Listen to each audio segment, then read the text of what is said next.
Good evening, everybody, and welcome to Recoveryview.com and our 56th edition at our live show. So this is our 56th edition that we're celebrating. It was emailed out and it's on the website, Recoveryview.com, and we're very excited about that. And we're celebrating the May is the National Mental Health Awareness Month. So we have dedicated this edition, the special edition, to mental health topics.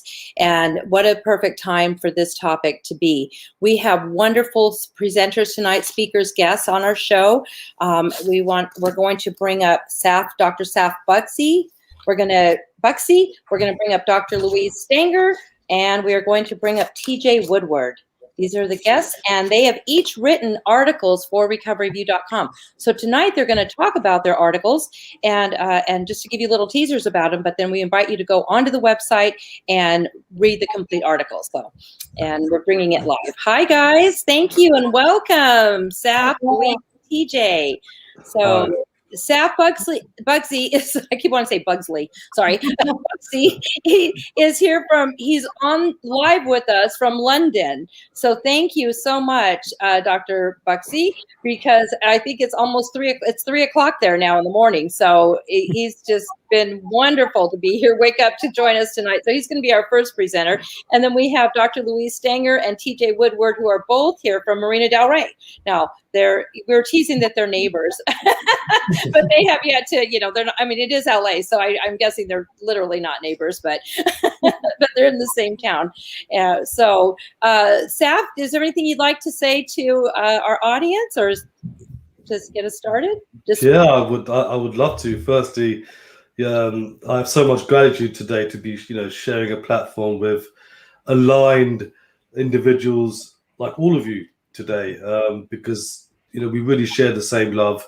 We share the love of addiction, the love of recovery, the love of change, and that's beautiful. So thank you very much for having me.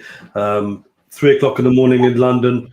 When Josie asked me to be on here, it was a no-brainer because we're here to be of service to as many people as possible, and it's great to it doesn't matter what time it is. If I have an opportunity like this on a wonderful stage like this, I would never say no. So thank you for having me. But welcome. Hi guys. Thank you, Dr. Louise.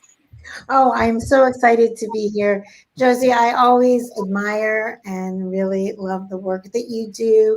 And I love the way you put together such a synergistic group of people who are all really dedicated, committed for inspiring change and for being of service and helping others in a compassionate, grateful manner. So thank you so much for allowing me the opportunity to be part with all these wonderful people, with Dr. Saf and with TJ. Yes, thank you. It's great. TJ?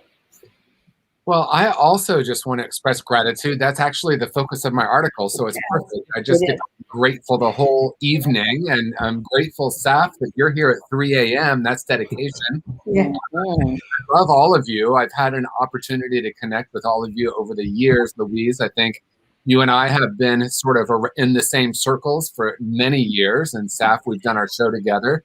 Josie, I just got to spend a whole day with you on Friday. Yes. And it just seems like yesterday. Yeah, we came into the training. We're certified Conscious Recovery Center. So we'll talk a little bit more about that later, but we're very excited to integrate his curriculum into our IOP at Advanced Therapeutic Services. So Dr. Saf, we're going to be showcasing his book. So we're going to talk more about his brand new book, and I'm going to ask him a bunch of questions about that. And Louise, it's so perfect. Youth in Crisis, Mental Health in America. So her article is dedicated to mental health, and it's going to talk about everybody, though, not just the youth, but she's going to talk about the kids, but also all of us regarding sleep, decision fatigue, and reentry and anxiety. So that she's going to give us some tools about that, because now it's time to re-enter after this year of quarantine and all the different things we've had to go through. And then TJ Woodward's going to has his article about gratitude. So I'm excited about that topic always. It's because, without gratitude, to me, that's like one of the best tools as well. Just right away, if you're feeling down and depressed or whatever, if you can find something to be grateful for, then energetically it just pulls you up. because then okay, I'm okay. I'm healthy today. I can eat, whatever. There are other folks that are probably maybe not as, blessed today, because I would talk to some clients or talk to people who are depressed or suicidal. And it's like, well, if we're not there, then that's, it's good. So we could be grateful for that. Not that we all, haven't had our things that we've gone through. And I know Saf's going to talk about his story tonight. That's going to be exciting because we get to hear his story as well. But on Recoveryview, just so everybody knows, there are other articles too. I just wanted to mention that Mark Greenberg wrote an article for us, Advocacy for Chemically Dependent Professionals, Help the Helper. So that's on Recoveryview. We have, I cannot pronounce her name. I'm probably not saying it right, but it's Zeli Chernafolo. But her article is, It's Time to Change Your Mind About Stress. We have Sherry Lane, and her article is, Are We Having Fun Yet? So that's a good question. Larry Smith, he's talking about Don't Worry, Be Happy. And Scott Killaby is The Bottom Line in Recovery. So we have other articles on Recoveryview this month that are also wanting to help uplift the spirit, so we have some articles about how to keep it, positive and just remembering everything that we're grateful for. So, and to, be there to support each other as human beings, whether we're on the panel or whether we're reading the article, just know we're all one community. We're all, one in this, experience together right now. And we just want to help each other, right? So, and you're right. You guys are like synchronicity, the best, we all are very much aligned with that. So, and right now there's a lot of going on with our, just in general. I know our treatment center is very busy, and Louise, you were talking about how you've been so busy with your interventions. She's an interventionist, and her phone's been ringing off the hook with mental health interventions. So, we're going to also talk about some things that are important like that. Okay. All right. Well, very good, guys. So let's get started. We'll go ahead and keep Saf. We're going to start with Saf since he's all the way here from London. And I told Saf that we would that he could go after he's done, and then the rest of the panel will come up after. That way, in case he's I said it might be past your bedtime, and then he said, well, yeah, now it's past your bedtime. But that brings us into your book, Out of the Madness: A Message of Hope. So we want to talk about your book and Out of the Madness. He was saying that when he was in the madness, the party was just getting started in London for Saf. So do you want to, hi Saf, thank you so much for coming. Hi Josie, thank you. As I said earlier, thank you for having me. And it was it's a no-brainer. It really is when you asked me to come on this wonderful platform, wonderful stage, all the wonderful work that you do. And I think that's when humanity is at its best, when we all work together and work as a collective and work in communion to educate people and to guide people and to help people grow. And this was a definite yes for me. So 3 o'clock in the morning, 4 o'clock when I was in the madness. Yes. There was no time. There was no time, right? That's what I wanted to ask you. Can you explain what you mean about the madness? Tell us a little bit about that. Yeah, I mean, I had so many different names for the book, and I've always, since coming into recovery and having this wonderful life that I have today, I always said when I was in the madness, and because it was insanity, the whole lifestyle and where addiction took me, because I was in addiction for 33 years, in active addiction, and where it took me was complete insanity. So when I thought about a title for my book, I said, let's get out of the madness. In hindsight, I wish I put in the madness, because the most of the book is about when I was in it as opposed to coming out of it. Right.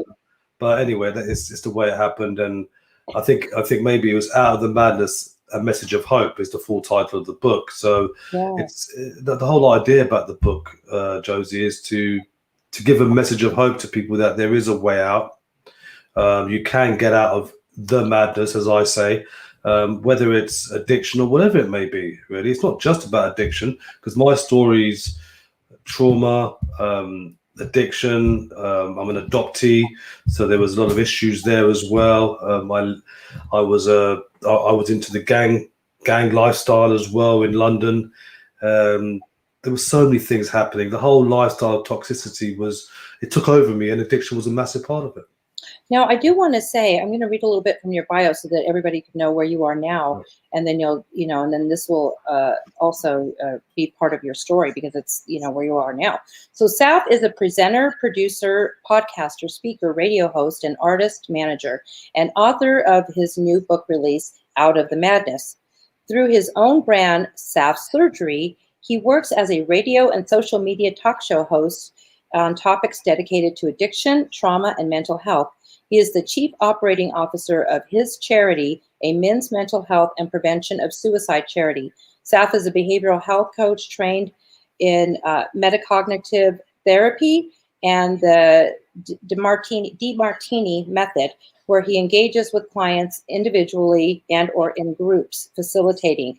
Saf's mission is to dedicate the rest of his life to helping and transforming others by giving a message of hope. So it's been in your bio, that message of hope. So this has been, you basically wrote a book about what you've been doing, right? Since recovery, sounds like, because this was your bio already, saying that is your life's work right now. Beautiful. Exactly that. I mean, as I say, most of the book is about when I was in that in that state, and the last chapter, of course, is about coming out and some of the work that I do today. And it's funny, since the book was published in March, other opportunities have come about, and this is the message I want to get to people, because there is a life after drink and drugs, and it's a very good life, and I'm proof that anything's possible. I mean, Josie, from drug addict to doctorate. I mean, yes. I never thought that. Right? Yes. Yeah. Exactly. It's like, really? I mean, yeah. and I remember when it wasn't so long ago, when I was on stage collecting this wonderful honor that I felt unworthy of, even though I teach my clients about self-worth. But at that moment, it was like, really? It was so overwhelming. And it was like, wow, this is happening to me? Really? And it was beautiful. It was like, I'm getting shivers down. And this is to give a point that there is an amazing life if you can come out of addiction. And I think, I'm sure you'll ask questions in a bit, but I think my personal experience of 33 years, and as I said, it's not just addiction, it's trauma, it's abuse.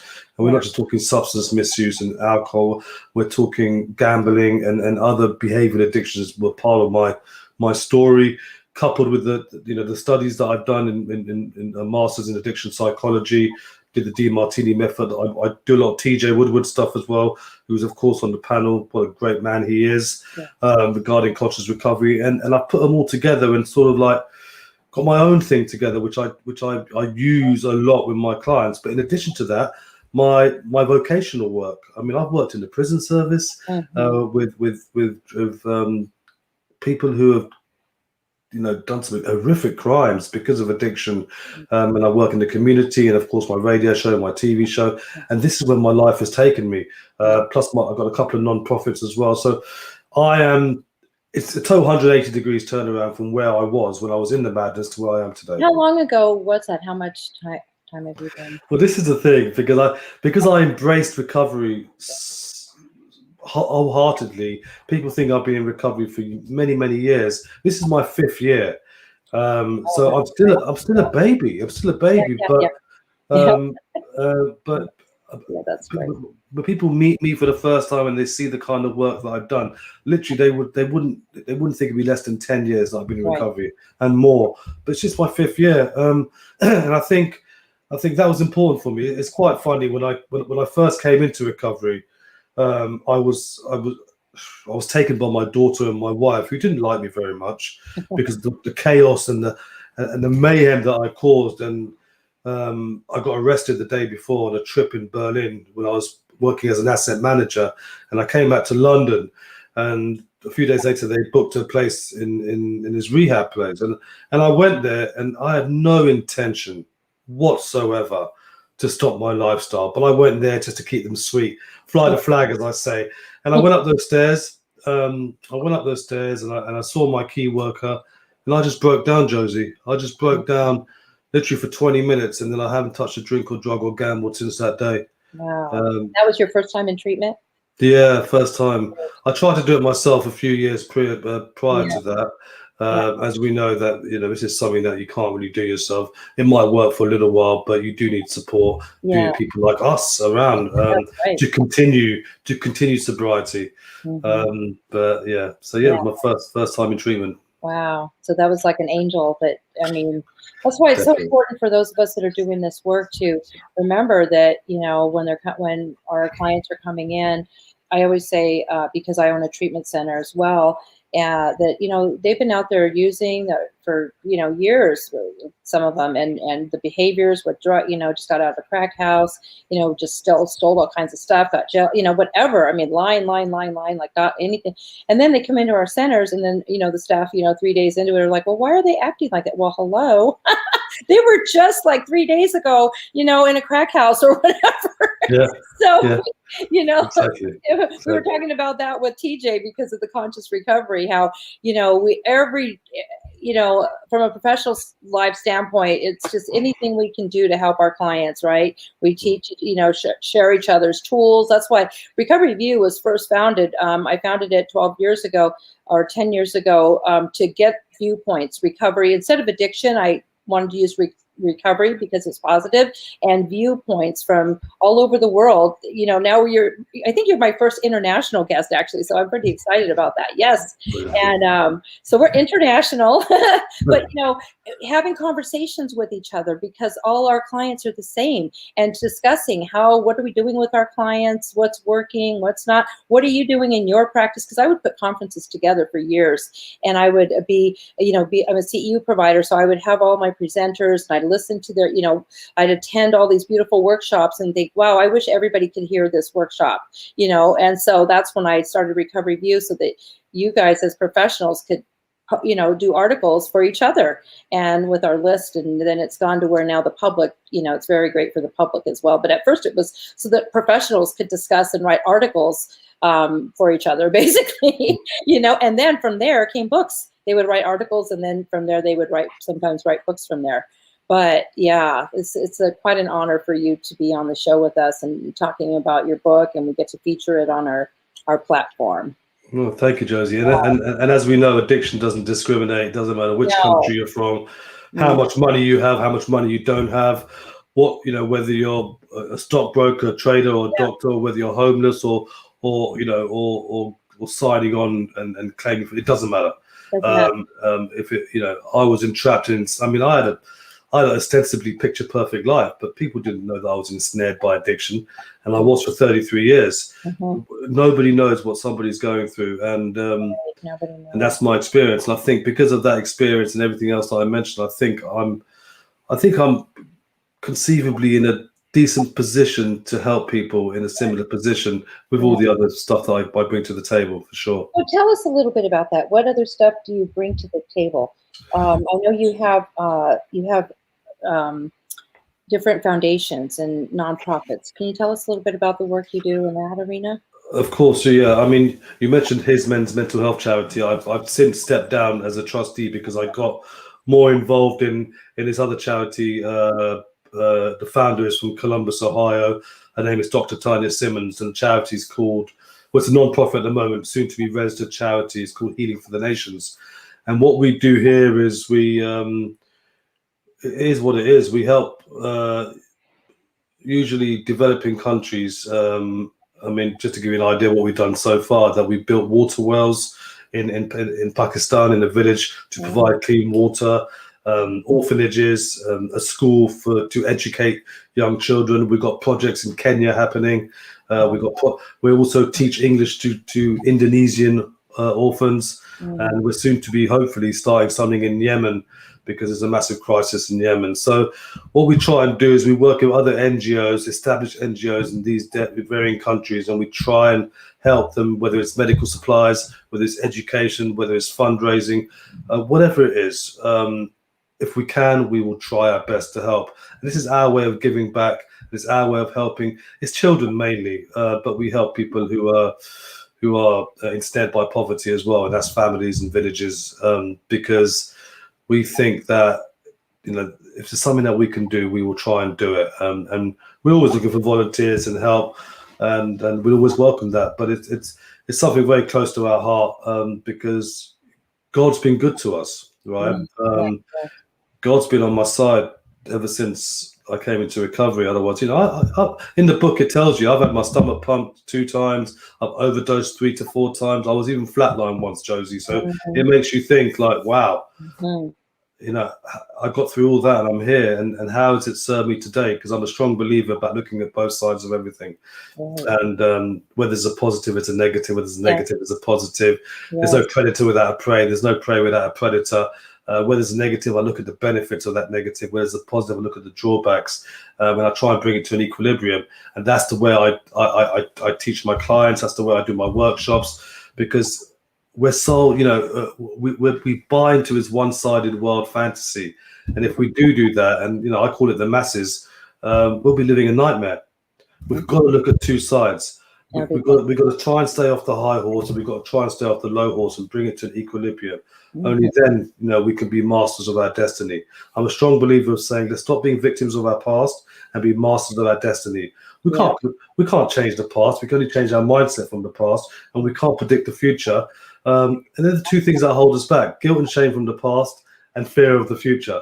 Yes. Let's work with now. Let's work with ourselves now and see how we can move forward together. Oh, that's beautiful. That's exactly right.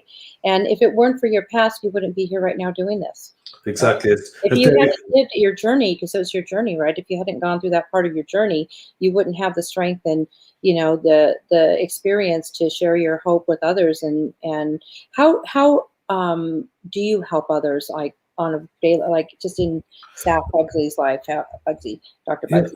I mean, regarding my process, I call it the Buxy recovery process. It could be called anything, but it's something that I've used all my experiences together. But what I do with my team, we offer gifted individuals an authentic path to personal development, and of course, peace and serenity. And this is all through unconditional love. We create offerings that help others realize and experience their natural abundance, and that's what we're about. I mean, my mission, Josie, is to offer these individuals, and I say gifted because I believe everyone has some kind of gift. Everyone is gifted. And we offer them a path out of guilt and shame, and this helps their personal development. We guide them to abundant life. We're filled with self-love, integrity, freedom, and this is all with your highest priority values. I'm a strong believer of highest priority values, and I do all that. So it's about omnipresent laws, how to apply omnipresent laws within my process. Of course, I've learned so much from the likes of TJ and Dr. Gabor Mate and Bruce Alexander and all these leaders in addiction. And it's so great to be on the same platform as TJ, who I do a show with once a month on a Tuesday. So please check that out. Yeah. That's called Universal Recovery. But this is what we're about. We do all these things because we want to give that message, and we want to give people that there is hope. You can get out there. We've been there, and now we're trying to guide you out of there as well. That's great. So that's very beautiful. Now, how can our audience find your book? Is it on Amazon? It's on Amazon, but if you do find it difficult on Amazon to find it, you should be okay. But my website is going down below, safbuxy.com. Okay. If you go into that and go to the book section, you can order it from there. Perfect. But it's on A-Books, it's on Goodreads. I mean, you should be able to find it. I'm looking forward to going. I'll go on and I'm going to order some. So for myself, of course. And then when we finally get to meet in person, then you can sign it for me. I would love to. If you come here, I'll do a book signing event for you. So you can invite everybody. That'd be nice. We should have you come over. Yeah, come to Palm Springs during the winter. Wow. That's tempting. That's right? Tempting. Yeah. You don't want to come now, not over the summer, but during the winter. We'll have a nice book signing party for you. Well, thank you so much for coming in. What a wonderful Dr. Saf Buxy. Isn't that wonderful to hear that, Doctor? Like you said, to go from addiction. I mean, really. I've got my certificate there. There you go. Congratulations. And yes, you're worth it. You're worth all of it. Thank you very much. You're beautiful, and you are wonderful. So thank you for being part of our show, and we love you. We're going to get your information out as much as we can, and good night. Good night. It's time for Saf to go to sleep. Oh, thank you. That was wonderful. Now I'm going to bring up Dr. Louise Stanger. And Dr. Louise Stanger has been with us on the show before. Hi, Louise. Hi. Good to see you again. And Dr. Stanger is a speaker, educator, clinician, and interventionist. She uses an invitational intervention approach with complicated mental health. Yes, complicated mental health, substance abuse, chronic pain, process addiction clients. And she gets to the heart of the matter. And I think that's very interesting, that the invitational, because it used to always be where, you'd kind of not invite them to be part of it. They would just be surprised and then kick and scream into treatment. So that's a beautiful approach. But tonight, and she has several books that she's written, of course, but tonight she's going to talk about her article that she wrote, Youth in Crisis, Mental Health in America. And she's also going to talk about mental health in general for everybody, regardless of the age. So thank you for joining us, Louise.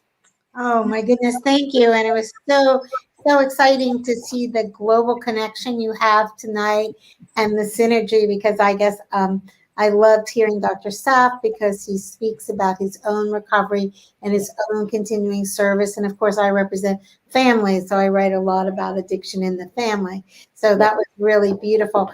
I was an academic, so I will speak probably with more of my academic side this evening. Okay, that's great. Because I want to be able to talk about, basically this past year, when we think about youth in crisis, we think about our whole nation in crisis.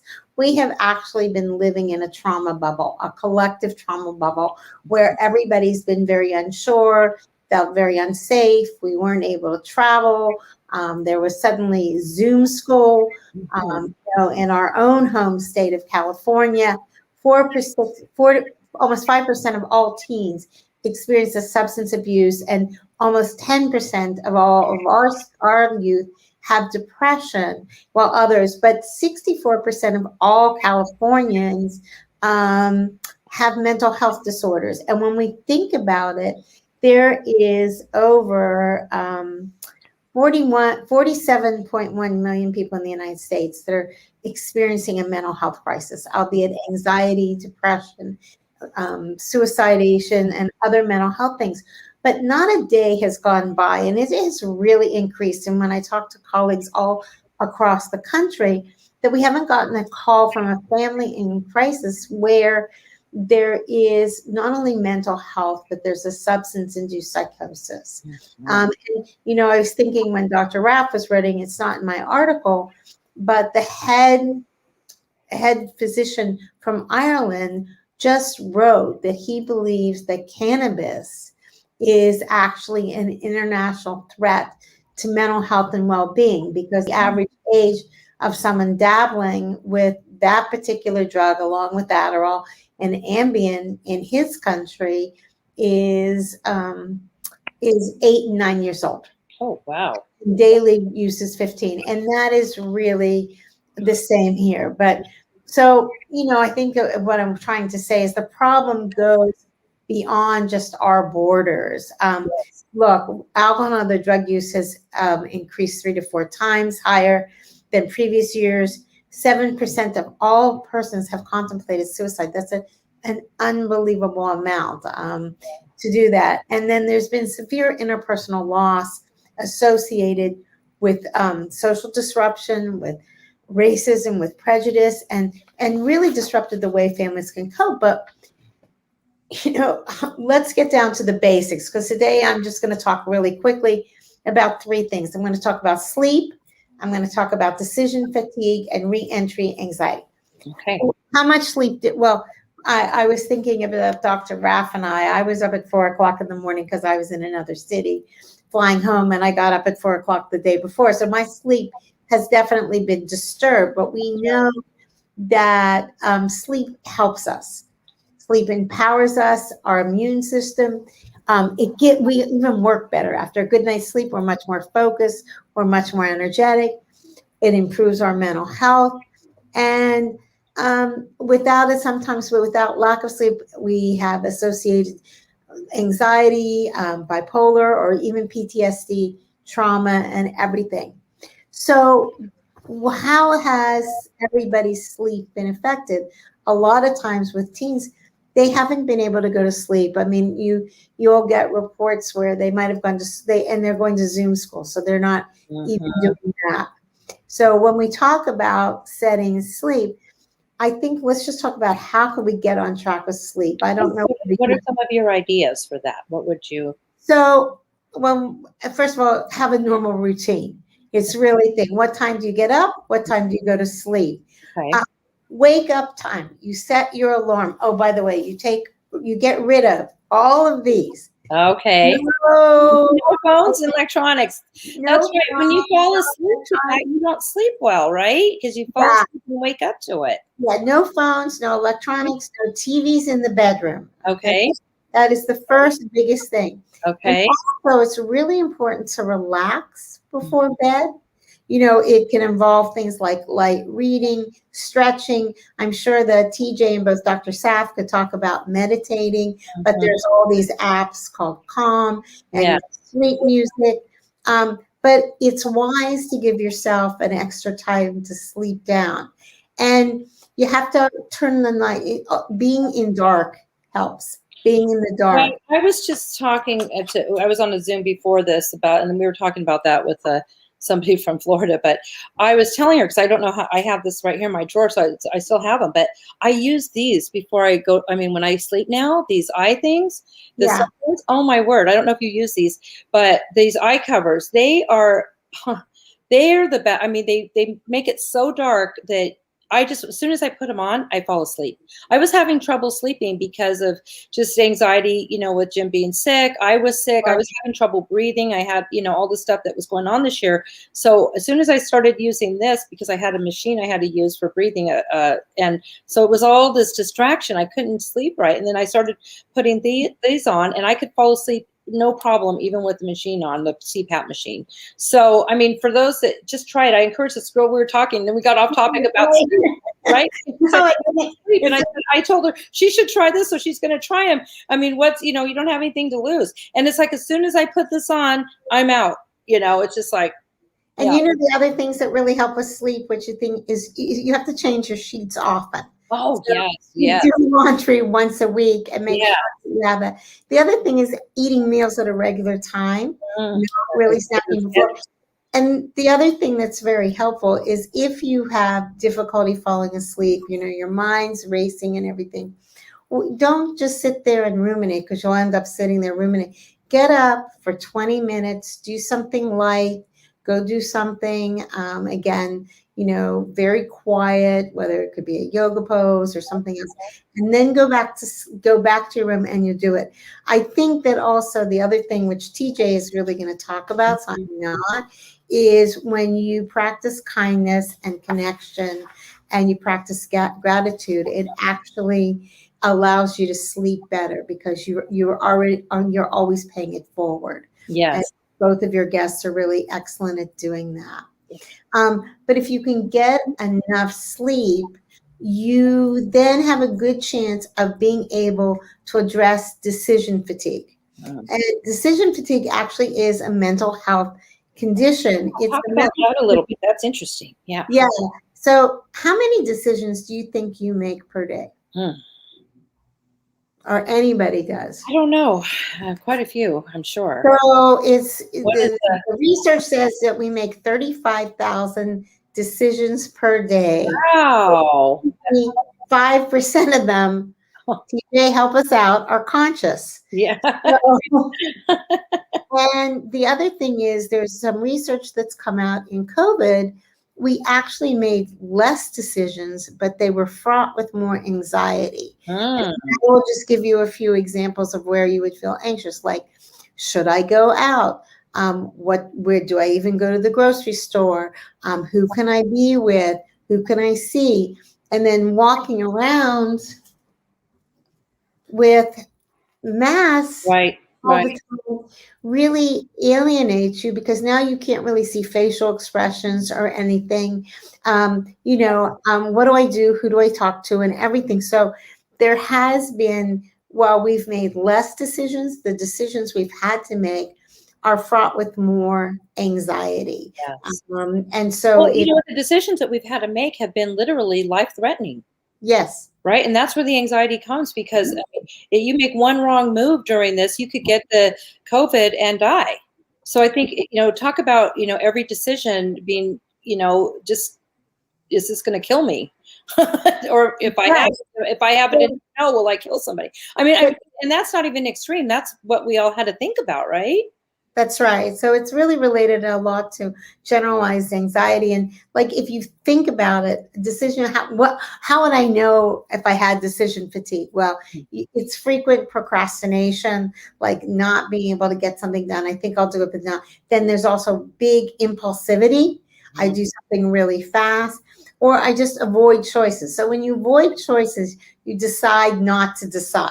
Okay, so you're still making So you're still making it, but you're just really irritable, like, you know, just really grumpy. Like, you know, can you remember when we couldn't when they didn't think there was any toilet paper, Right. and you're running around the desert trying to get toilet paper, Oh, or yeah. all of a sudden, all these parents who suddenly had children at home, and they really didn't know how to teach Zoom school.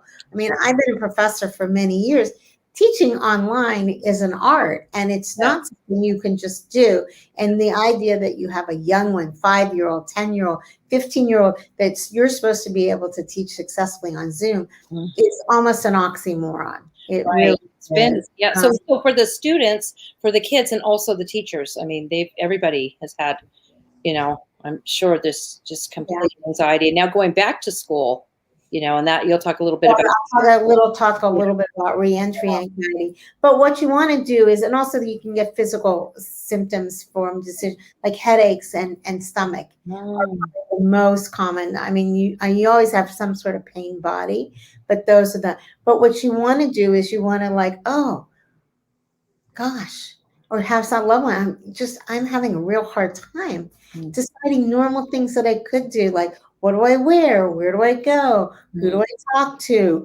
And again, taking care of yourself. You know, how many people weren't able to, or were females or young girls, get your mani-pedi done, right? Right. Yeah. And these are simple things that we were not allowed to do. Get your hair done. Well, you know, and the thought about what got me about that is because, you know, I get my nails and hair done on a regular basis. That's just part of my routine, has been for many years.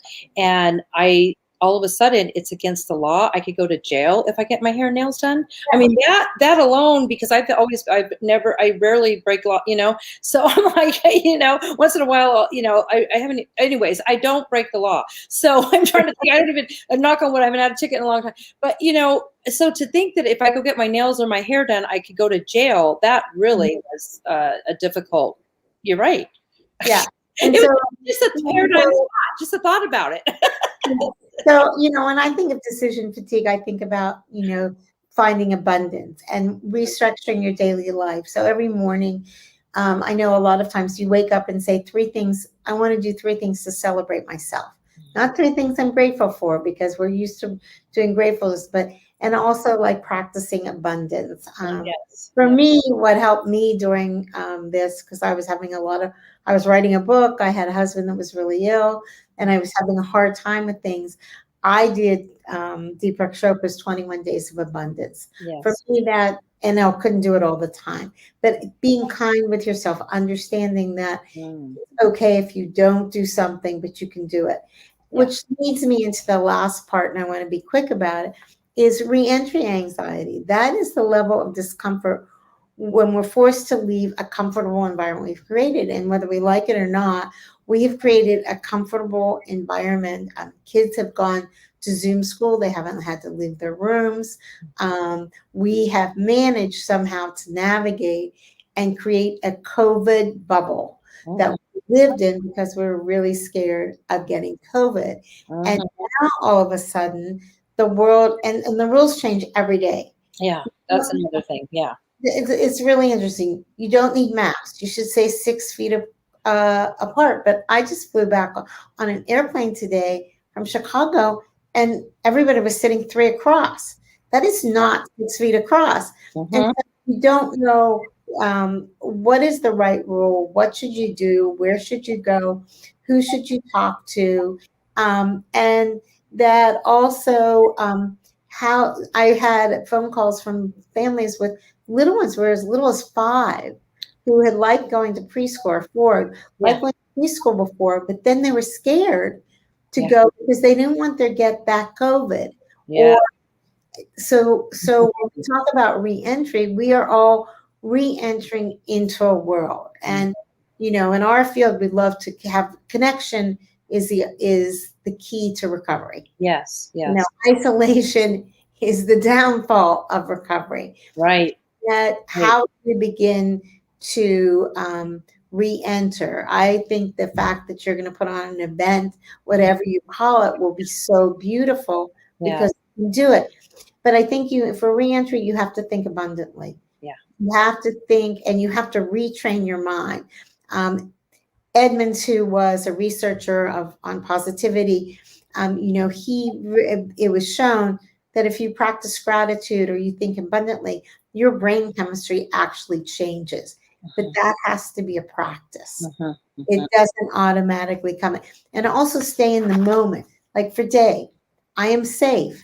I have a house, I have sleep, I have covers, I can get food. If you have all these, and that's what the beauty that recovery does, or your treatment center does, it provides for people who have a disease, whether it be mental health and or substance use or duly diagnosed, and now you're providing a safe place for them to be able to grow and to explore.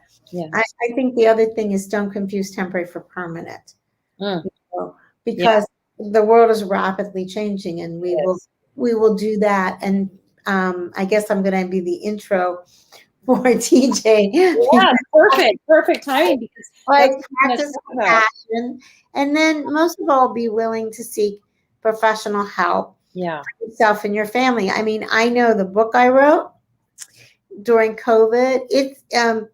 And I wrote it, and it was contract, so I don't get residuals from it. But it's been #1 about 4 times on Amazon because it resonates with families. Beautiful. Congratulations. But yeah, it's resonating. It's a perfect time. It was a perfect time. Yes, there he is. Okay, well, thank you so much, Louise. And I always love it when you're part of the show, and we're gonna bring you back up at the end to say, you know, final words to our audience. But that has been very helpful, so that we can all just remember that it's okay if we're feeling these things, right? It's all normal what we're feeling right now. It's not just us, you know, it's not just me. We're all going through this together because we went through a global pandemic together. So yeah. Okay. Now take it away, TJ. All right. Thank you. TJ. Josie, hi.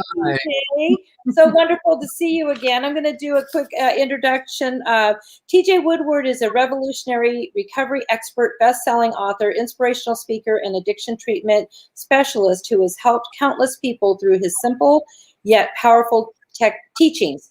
He is the creator of the Conscious Recovery Method, who I can honestly say I'm proud to be part of your treatment centers, your certified treatment centers. TJ was out at our facility at Advanced Therapeutic Services on Friday. You trained our staff. We had such a beautiful day. Everybody loved it. I know, poor TJ, they didn't want him to leave. I mean, they're like, well, can you just, no.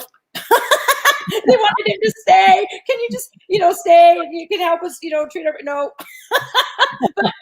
Yeah, but once a month too. But I mean, everybody, they loved it. They're like, oh, we wish we had TJ all the time. So that says a lot. That says a lot because we have a good seasoned staff. And I'm just thrilled that all of them are excited to start your curriculum coming up this week.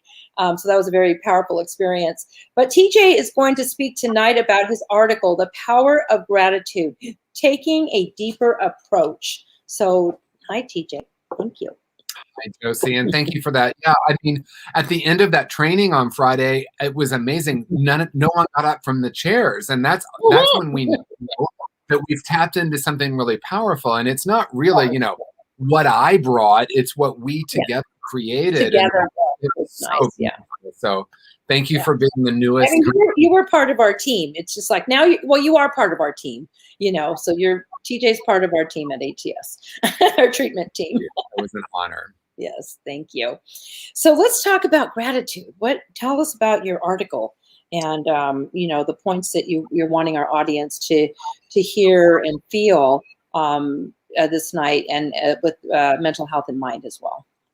Thank you. Yeah, and I just love what Louise shared, in particular that she brought some detail around the perfect segue into gratitude when she's talking about 35,000 decisions a day. Wow. And I don't remember what percentage she said was conscious, but I think it was 5%, right? Which means most of the decisions we are making are unconscious. And that really is the foundation of my work. Conscious Being, Conscious Recovery, Conscious Creation, my 3 books, and talking about how we can become aware of what's trapped in the unconscious and how that's actually creating what we call reality. So as a segue from what Louise said, we want to bring that 5% up a little, some of those decisions into conscious awareness. And gratitude is such a powerful, I call it a powerful technology, because when we practice gratitude, and Louise spoke to that so beautifully, it is a choice that we make, but it is a practice because I want to be clear about gratitude. The article goes more in depth into what I like to talk about with gratitude, because usually when we talk about gratitude, we talk about what we can be grateful for. And that's so powerful. When I first got sober, and when I say first got sober, if I'm honest, it's probably the first 10 years, I had a narrative that the world was unsafe and it was unfair and that I was broken. I love that Saf was willing to be vulnerable enough to talk about a sense of feeling unworthy. I walked around with that unworthiness. And so it took a while for me to learn how to be grateful for. And then at some point, I realized there was a deeper approach. And that's really what I want to talk more about this evening. Great. Yeah, so please do. Yeah, thank you. So, most of us have made gratitude lists. Most of us have discovered the power of shifting our mindset. And, it is, of course, clinically proven to actually change the chemistry in our brain. Science is now blending so beautifully with spirituality and with the study of consciousness, because we're realizing that we actually create new neural pathways based on what we focus on. Quantum field is letting us know that what the observer is looking for, we have a higher probability of finding. So the baseline for the conversation is recognizing that when we can interrupt the unconscious patterning of looking for what's wrong and what's broken, and interrupt that and start to look what we can be grateful for, that is so powerful. And this evening, we're talking about an even deeper approach, and that is what I call the 3 levels of gratitude: grateful for, grateful in, and grateful as. And of course, I'm happy to go deeper with that. That sounds great. Yeah, tell us a little bit about each. Yeah, so grateful for is really what we've been talking about, and that's something that I think that's what we always say, right? What we're grateful for. Yeah, So, the gratitude list, and like you so beautifully said, being able to recognize that I have so much I can be grateful for. But this next phase is being grateful in the midst of whatever's happening, because Louise spoke to it too, and it's so beautiful not to say everything's going to be okay, but to take a moment and to recognize, wow, in this moment, I am totally okay. In this moment, I am safe. In this moment, I can be grateful in the midst of anything happening. So how many times have we looked back at a situation in our lives and said, it was so painful and so difficult, but now that I'm a year down the road or I'm through that, I can realize that there were some amazing things that emerged from that. Yes. So grateful in practice is a practice of bringing that understanding into this moment, even though it's painful. And I want to be really clear about something. We're going to talk about a spiritual bypass in a moment. I want to bookmark that. Okay. Even in the midst of something that's difficult, can I actually tune into gratitude? And that's something that I think is really, really different than just the practice of what am I grateful for? That's a very good point. Yes. So how do we do that? Yeah, well, I mean, a wise person once said there are 3 steps to this, and it's awareness, awareness, and awareness. Exactly. No, because it's difficult to, when you're talking to somebody who's sick for some reason. I've got friends right now, and I have a young cousin, he's 40, 40, who has cancer, and so I have a few, and they're, being told that they just don't have, very long to live if this one thing doesn't work, Yeah. or whatever kind of end stage. And, in that situation, or some situations, it's really hard to find gratitude, and it's hard for the family to find gratitude. And I know when I went through this with Jim over the summer, it was hard for me to find gratitude. Although, I did find it. I found things. It wasn't easy, but I would find things. You're right. I'd have to catch myself and say, I'm so grateful that we've got a home. We have the doctors. Thank God we have insurance. So it's even stuff like that. That if grateful for my kids, my grandkids, all that stuff. But it does take it to another level to be grateful in a situation that may not be, the first thing you think about is gratitude. Right. And the phrase that's coming to mind as you're speaking is, I wouldn't say to someone who just got a diagnosis of cancer or just lost someone in their life, oh, well, turn that around and find something to be grateful for. Right. I call that metaphysical malpractice. One is blaming ourselves for the situation, or just, and this is what I wanted to talk about with the spiritual bypass. I think there is a school of thought that says, oh, just look for what's grateful. But part of it is being grateful is also acknowledging what's happening and allowing ourselves to feel. And I think that is a key to this, because I think that sometimes the metaphysical malpractice or the spiritual bypass has been, let's not acknowledge the pain of what's happening. Let's go right to gratitude. And in my life, I have discovered, and I think it's really powerful and important, that it's okay to feel. It's okay to feel whatever I'm feeling. And it's part of the gratitude process is recognizing that it's okay for me to be sad. It's okay for me to be happy. It's okay for me to have laughter and tears in the midst of anything happening. Yes. I'm thinking of two stories I can share. One is I had a dear friend. She had been a caregiver for her mother for many, many years, and her mother had been very sick. And just to be really honest, was just really not pleasant for the last 10 years of her life. Right. They had a lot of conflict. And when her mother died, she had already gone through so much grieving. She was in relief and in joy. Oh, thank God this has finally happened. But people kept wanting her to be sad or wanting her to be angry. And so, she said, I don't know what to do, because people keep saying, I'm so sorry for your loss. But I wanted to tell them, I am so happy. She's finally at peace. I'm finally at peace. So part of it, a big part of it is whatever I'm feeling is perfectly okay. That's right. Right. And so nothing could be truer but less useful than to tell someone what they should be feeling. That's exactly right. Yes. Yeah, just to like you were saying before, we've talked about kind of hold space for them. We've talked a lot about that, but in a way where you're just listening to them, and then acknowledging that they're fine. I was talking to my cousin's brother today, and I knew, of course, I've known them since they were babies. They're I helped raise them, and so they're brothers that are like 2 years apart, very close, but now they're not that close. They live in different states, and so he's devastated about his brother having. And he said, I told him that it's okay if you just decide that you're done fighting this. Right. And he's been getting a lot of bad, feedback from family members. Like, how could you say that to him? Right. And I told him, I said, what, I'm so glad you said that to him. And I support you on that. And he was grateful that I, listened to him, basically witnessed, to him, because he was struggling with what he had told his brother. So it's interesting how it could even be, not at that, how it all flows together. Like, he did that, but then he was feeling guilty about it. And then, here I hadn't talked to him in years, talked to him today, and, shared my love for him and his family. And then he shared that with me, and it's exactly what you just said. So it meant the world to him that he was okay to say that to his brother, and it meant the world to his brother that he said that.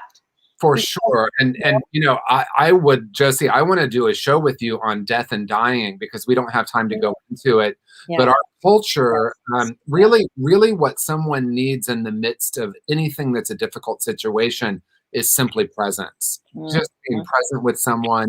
I remember my friend, she had gone through a breast cancer experience, and she said everyone kept trying to give her like holistic approaches and how she could heal this, or they would tell their stories of their own friends who've gone through cancer. And she said, I just want to say thank you. You didn't offer me any advice. You just sat with me, right? Just be present with me. Which actually brings me, and I know we don't have a lot of time left, so I just want to touch briefly on the third level of gratitude. And that is grateful as. So grateful for, grateful in, grateful as. And that just simply means, can I actually radiate the frequency of gratitude in the world and in my life? And that's a deeper level of awareness. It is very deep, yes.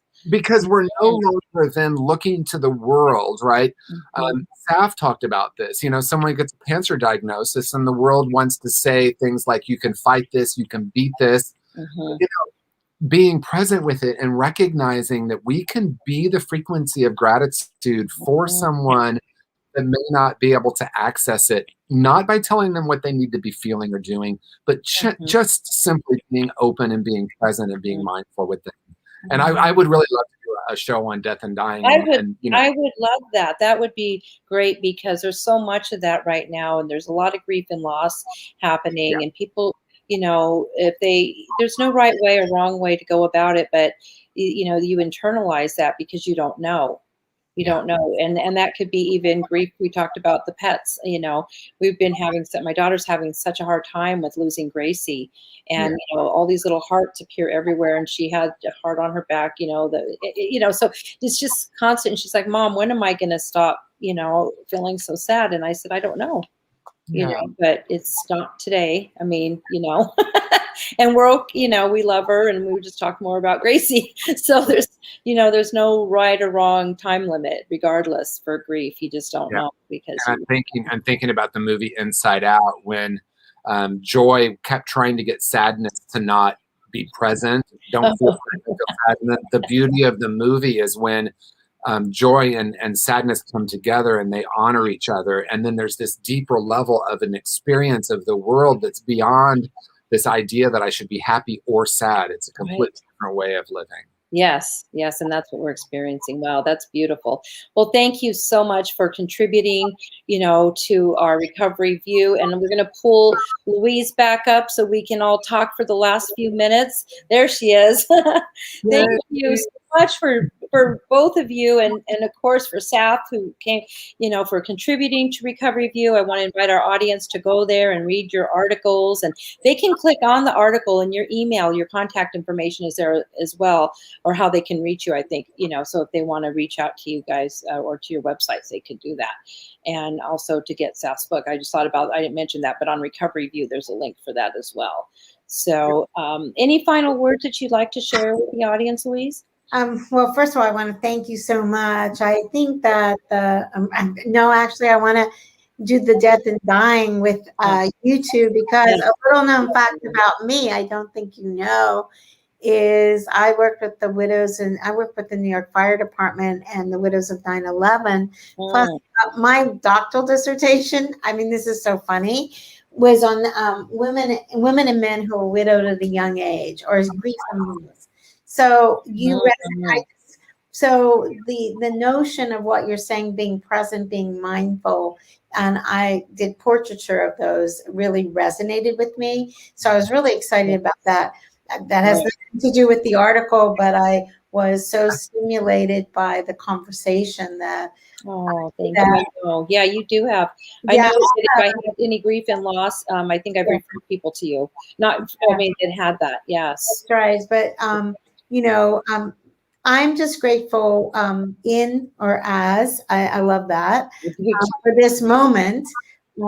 being present with each one of you, because, and Josie, for you to have the courage to always present and always allow a forum for people to share their passions, and then to hold space in recovery for people to grow, because there's so many different ways that people heal, and so many different ways that suddenly that touch comes. And so, I'm just grateful for this. And I also was so excited to learn from Saf and from TJ tonight. Yes. I learn more from all of you. Yes, thank you. And it's true. We were talking earlier, TJ, about, and then it's time to go, but about doing an event soon when we can out of here in the desert, and like a re-entry event where it's just going to be networking and just getting to see each other again. So I'm hoping we can plan, I'll keep you guys posted on that so you can be part of that. But thank you so much. And thank you to our audience for participating and going to recoveryview.com, celebrating our 56th edition. We've been going strong, for 10 years now. And I think they put on there, I have my Thursday night show, 7 o'clock, Drama to Dharma. So blessings to everybody. And thank you for contributing. Have a wonderful, blessed week. Thank you, everybody. Thank you, everybody.